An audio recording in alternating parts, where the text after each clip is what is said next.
आज शायद रूहुल्लाह साहब की तकरीर से आपको एक सवाल का तो जवाब मिल ही गया, क्योंकि अक्सर बेशतर मुझसे सवाल ये किया जाता है कि श्रीनगर में आगा रूहुल्लाह मेहदी साहब को मैंडेट क्यों, और उसका जवाब रूहुल्लाह साहब की तकरीर में है। क्योंकि ये उम्मीदवार वो शख्स हैं जो मौक़िफ़ से हटते नहीं। उनको इस बात की परवाह नहीं है कि उनके किसी चीज़ का कहने से किसी को नाराज़गी होगी, किसी को बुरा लगेगा, कोई खुश होगा या नाराज़ होगा।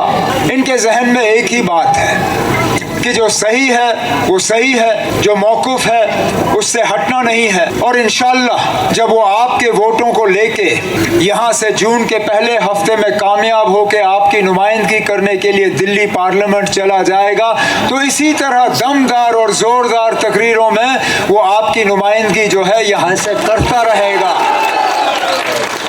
और यही आपको चाहिए, यही आपको चाहिए, क्योंकि हमने बहुत नुमाइंदे ऐसे भी देखे जो यहाँ से गए और खामोश हुए। हमने वो लोग भी देखे जिन्होंने बीजेपी के खिलाफ वोट मांग के उन्हीं के साथ फिर हाथ मिलाया। हमने वो लोग भी देखे जिन्होंने यहाँ के काम रोके, जिन्होंने यहाँ की माइनिंग रोकी, जिन्होंने यहाँ जहलम का जो रेत निकलता है उसके ठेके रोके। हमने वो लोग देखे जिन्होंने चोरी छुपे जो है बीजेपी को यहाँ अंदर लाने की साजिश रचाई, और अब खुलेआम कहते हैं कि हाँ जी हम बीजेपी के साथ हैं। उस बीजेपी के साथ जिस बीजेपी के लिए आज भी मुसलमानों के लिए कोई जगह नहीं, वो बीजेपी भी आज भी इस कौम के साथ जो है नफरत फैलाने पे लगी हुई है। और अफसोस की बात यह है कि उनको इस बात का एहसास जरा सा भी नहीं है कि इलेक्शन तो 3 जून को ख़त्म होगा।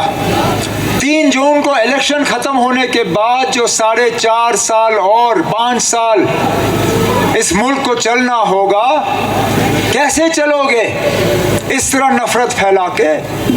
कहीं मंगलसूत्र की बात, कहीं ज़मीन की बात, लेकिन मकसद ये कि किसी ना किसी तरह तनाव पैदा हो, दुश्मनी पैदा हो, नफरत फैल जाए। कहने के लिए तो ये लोग कहते हैं कि तरक्की हुई जम्मू कश्मीर में, कहने के लिए तो ये लोग कहते हैं कि 370 हटने पे यहाँ लोगों ने बहुत तरक्की देखी। अरे नाब, क्यों हमारे जख्मों में आप नमक छिड़क रहे हो? ये वो बदकिस्मत इलाका है जिसने पिछले ही दिनों एक हादसे में नन्हे मुन्ने स्कूल जाते हुए बच्चों को हमसे जुदा होते हुए देखा।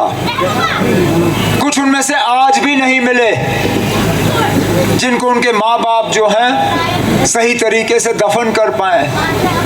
और क्यों? क्योंकि वो पुल उनके लिए बना नहीं, वो पुल उनके लिए बना नहीं जो पुल हमारे दौर में सैंक्शन हुआ था। आप कौन सी बड़ी बात करोगे? आप कारखानों की बात करोगे, आप इन्वेस्टमेंट की बात करोगे, आप टनलों की बात करोगे, आप हवाई अड्डों की बात करोगे, आप रेल की बात करोगे। अरे जनाब, सिर्फ इस पुल की ही बात करें, समझाएं यहाँ के लोगों को आखिरकार क्या वजह थी कि उन मासूम बच्चों को किश्ती के जरिए ये दरिया पार करना पड़ा, जबकि उनके लिए एक पुल का प्रोजेक्ट तैयार हुआ था। वो कौन सी मजबूरी थी बताएं? क्योंकि हमें तो गए हुए अब 10 साल हो गए, हमें हुकूमत छोड़े हुए 10 साल हो गए। हमारे बाद जो आए, जो आज दोबारा आपसे वोट मांग रहे हैं, जिन्होंने 2014 में एक लिबास पहन के मांगा था, जो आज दूसरा लिबास पहन के मांग रहे हैं, कम से कम वो इस बात का जवाब दे कि जब आपने अपने कीमती वोटों से उनको जितवाया, मैं भी उस वक्त उम्मीदवार था, मैं रह गया, मुझे छोड़ के आपने उनको पसंद किया, आपके वोट लेके उसने किया क्या?